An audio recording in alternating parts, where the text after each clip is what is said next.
All right. Good afternoon. Good afternoon is one of our favorite topic to discuss. Chocolates is our happy and healthy food during this post-COVID world. And welcome to our awesome chat with the Pam Cinco, founder and CEO, Chief Eating Officer of Risa Chocolates. And we'll talk to her about the healthy benefits of eating chocolates during this post-COVID times, and probably how did COVID affect the local chocolate business. All right. Thank you. And we're here talking to and thank you for founder of. All right. Hi, Pam. Good afternoon. Hi! Hello, Anton and Raish. Hi. Hope you're both okay and healthy. And I love the new look of Anton. It's very modern in the times and looks good on you. Thank you. Thank you. So, first things first, Pam, can you share about Risa Chocolates? What are your products and how can they get it? So for chocolate, it's a brand of excellent quality chocolate made out of our very, very good local cacao beans. And we make chocolate that's for retail. Eating chocolate like the bars, the truffles, although they're not available now. And we also have baking chocolate. We have covertures and unsweetened chocolate, so you can use that both for your baking and for your chocolate drinks or for chocolate desserts for your cooking as well. Okay. And alam mo yun, during the quarantine, yun nga, we were craving for chocolate. I would like to ask you, what was the impact of COVID to the consumption and to the local business of chocolates here in Manila? Anong nangyari ba? I think in terms of consumption, people still want to get chocolate. Although I think like all businesses, I can't speak for all chocolate makers, but at least in our case, what happened was because we weren't sure how employees were going to go to work, if we can still operate, if people will be able to buy, so business a halt. So there's no chocolate available to our customers, even to our regular customers. But later on, when people started talking to each other, like Viber groups were formed, and then people are asking on Facebook what's been happening, how they can get hold of chocolate. I personally stayed active on social media Mm. and answered what do they need. So after that, once we Pam, got to Pam, yes. parang nag-freeze yung ano mo, Okay. on-off Wait, let me check. yung video mo. Okay, wait. But we can hear you. Okay, hold Yeah! on. Is Yan. that better? Yan. Yes. Okay. So you were saying, Okay, sorry. so walang supply and then what happened? So after that, when we got to stabilize everything, like we have a super, super skeleton nga skeleton, one person to do the production, and then we were able to somehow start supplying those who ordered, but we had to do it in batches. Unlike before, whenever you ordered, you just wait maybe 2 to 3 days to get your delivery because it's highly dependent on your courier. But now, since we are very dependent on the courier, it might take 3 days to even 5 days for you to get your chocolate consumption. But people have been very understanding and they seem to really want to have your chocolate. So it's good. I think even for the other chocolate makers, they as long as they are able to deliver their chocolate, people have been very supportive of local chocolate. Okay. And you mentioned yan for eating lang or for baking For also. baking. Ano ba nangyari? What happened? So for eating and for baking, because we supply covertures, no? And we also supply, so covertures can be used for making chocolate, What is for what's baking, like your coverture? cakes, What's cookies. coverture? What does it? Couverture is the chocolate that you use to make chocolate. So yan yung talagang purest form ng galing from the cacao bean. So when you see it in a machine from the bean and then you mix in the sugar and then the cocoa butter and the cacao solids are all together and then that you see the liquid, that comes out. So you call that cocoa liquor. And then when you temper it and mold it, it becomes couverture. Now, pwede mo siyang gawin into a chocolate bar. You can use that for your chocolate chip cookies. But in our case, instead of the small chips, ang ginawa namin are they're round and square thins so that it's nicer yung spread sa chocolate. Like how we do it for the Sabato cookies for mousse. They use that. So just to answer your question, that's another chocolate that we offer. And because of the COVID, now more people know about it because either our regular customers have been posting that they've been using the coverture for their baking, or either that, or some people have been asking, aside from your eating chocolate, do you have baking chocolate? And I would show it to them. So there's an increased awareness for it. Okay. And how's the supply of chocolate moving forward? Will there be a short supply, or did the global shortage rate of chocolate, ano bang nangyari with the chocolate list? Actually, wala namang shortage of supply for cacao beans here in the Philippines. That's what's nice about having a chocolate business in a cacao growing country. I think our cacao industry is very robust. In fact, there's still a lot of opportunities. We still get a lot of inquiries from farmers, or even for, people like us who have decided to venture into businesses. And one of the businesses they're thinking about is having their own cacao farms. So not much shortage. I think globally there is a shortage for the good kind of cacao beans, which is a lot here in the Philippines. Because just to also clarify, because there was a time that that it was announced that there's a shortage of cacao beans. Hindi po totoo 'yon.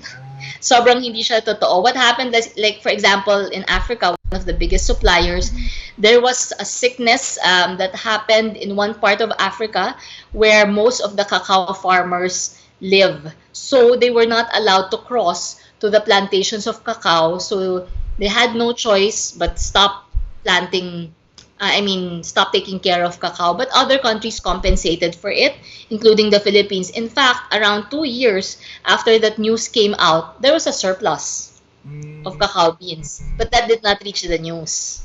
Okay. Ano lang? Oh, nag-freeze ulit, no? Sandali. Let me just check again.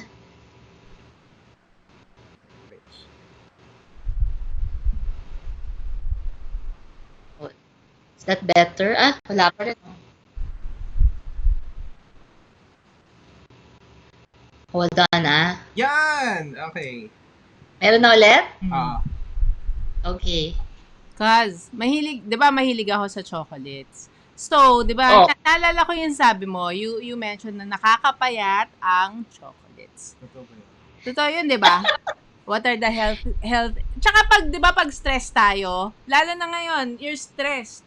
Kasi, 24/7, you're with the boys, with the family. I mean, wala kang ibang papupuntahan di ba? So, kinda stress eating. Alam mo yung pagbabae, di ba, favorite nila usually, yan yung mga dessert, chocolate, and everything. So, pero you also want to maintain your Figure. Your woman Or figure. ayaw mong tumaba. So ano ba talaga? Ano ang is it healthy? Is it Sa totoo lang, for you to experience the health benefits of chocolate, whether it's for antioxidants or speeding up your metabolism, it has to be at least 70%. So, hindi yung mga 60% na kahit natawagin mong dark chocolate. Kasi, like in the States, 50% and above is already dark chocolate. Pero sa Europe, kailangan 70% para ma-consider na dark chocolate, no? Tapos, meron pa tayong kinatawag na compounds. So, yan yung mga may vegetable oil. Tapos, claiming also to be dark chocolate na rin. So, you have to also be careful. You have to read read the label. Read the label. Pag sinabi, dapat 70%. Yung at least 70% ang content ng chocolate. Pag sinabi kasing 70%, out of the total bar, 70% of that is made out of cacao solids and cocoa butter. Not vegetable oil, but cocoa butter. And you have that, di ba? You have that, 70% Yes. cotabato. Yes. the South Cotabato. So, syempre pag hinalo mo na yan sa cookies, medyo bumababa na rin yung... So, try to eat it as is. Masarap siya eh. Masarap siya talaga, you savor Oo. it. Yeah. Oh. So, pag sinabi mong 7, di ba meron mga 70, 80, pataas ng pataas. So, does it mean ba, kunyari, mas maraming kinain mong 90%, mas healthy yon kaysa sa 70%? Ganyan? Well, I think I'm not a nutritionist, Okay. but from From what my you know. readings and interviews, similar ang health benefits 70 and 90%, but you have to consider kasi ano yung natitirang percentage na nakahalo. So for example, sa 70%, yung Okay. 30% pwedeng make yun yung sugar, di ba? Oo. Sa 90%, yung 10% yung sugar. So if you're the type na body mo may reaction sa sugar, 90% is probably healthier than 70%. Okay. Got it. Okay. Okay. So, one of the things that we wanted to promote in this post-COVID world is how can we support the local chocolatier and local businesses like you guys in the post-COVID world? What are the best ways to support the local business? The best way to support is keep using our products and keep talking about it. You know, nakakatuwa yung nakikita like for first time customers who use our baking chocolate. Sa totoo lang, promise, I get so nervous. Oh, Will it bakit? work for their baking? Kasi kanya-kanyang recipe yan eh. So sobra akong natutuwa that they show me a picture of what they've done, and I feel so proud that our chocolate was able to help them. In fact, yung iba nakatulong pa improving their recipes. So sobrang nakakatuwa yun. And either on their own or minsan kami, we post on our social media. So that greatly helps people because now in COVID, since wala na tayo ng mga retail, the only way to prove that your products work is through testimonies, real-life testimonies like that. Word of mouth. Oo. So aside from yung purchasing regularly, please talk about it, especially if it really helped you in your baking or it helped relieve stress, ganyan. So, what's the best recipe that you shared ba on using Risa Chocolate? Actually, nag-share ako ng recipes, pero ang nangyayari, for example, yung sa cookies namin, I shared that recipe and then people said, hindi, ikaw na lang gumawa. So they all started ordering the cookies. So, okay, sige, nagbebenta na rin ako ng cookies. I cannot say no to my customers. But I think one of the best that we've shared online, and it's been featured no in YouTube, in Yummy, yung hot chocolate namin, which we also serve in Rockwell. So people are surprised that we give away that recipe freely, and when they make it at home, kalasa nga talaga. Or yung iba, nakaka-discover sila ng sarili nilang recipes. That's one. And another popular one is, ito yung recipes, hindi na nagagaling sa akin. Mga favorite recipes ng mga customers namin ng chocolate chip cookies. And then they substitute our chocolate instead of using their imported chocolate chips. Ginagamit sa amin. And then yun, ang ganda ng feedback. Sasabihin nila, wow, mas mabango or mas maganda yung meltability and sumarap daw yung mas inuubos na yung cookies nila. Ganyan. So, kakatuwa. So, meron kang chocolate cake recipe?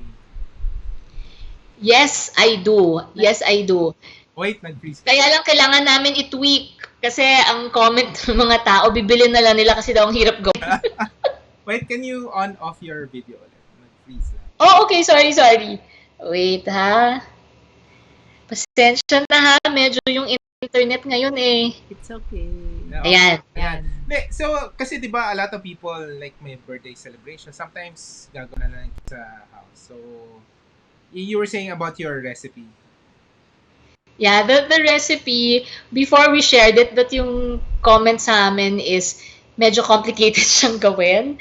So, we're still trying to tweak it. So, we'll see how we can make it more simple, but probably after ECQ na pag mas kompleto na yung gamit, no?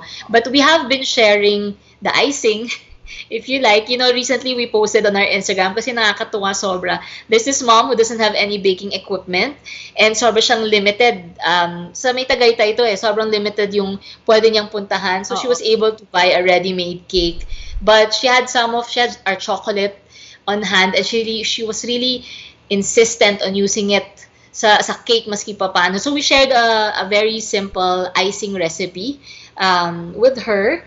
Pero medyo tinweak pa namin ng konti kasi nga hindi rin lahat ng ingredients available sa kanya. So sobra kaming proud that she was able to come up with a really nice cake and happy yung mga anak niya. Alright, ang galing So, thank you for sharing. Maybe, can we have a photo muna bago ka Sure. Let's have a photo Okay. One, two. Alright. So, Pam, some final thoughts lang kasi syempre we're still in this quarantine until May 15. But I guess moving forward, we'll be living in a post-COVID world. So, what do you think will happen with the chocolateness? And will be more people using chocolates ba? Or what do you think? Well, I hope I will be using chocolate. Nag-freeze. Nag-freeze ba? Nag-freeze. Sandali Yeah. Ayun. Ayan. Okay. So I do hope more people would use chocolate. Okay. I think moving forward, people will continue to use chocolate as long as it's accessible to them. And it's an ingredient really that now, especially during ECQ, people are getting to know more about.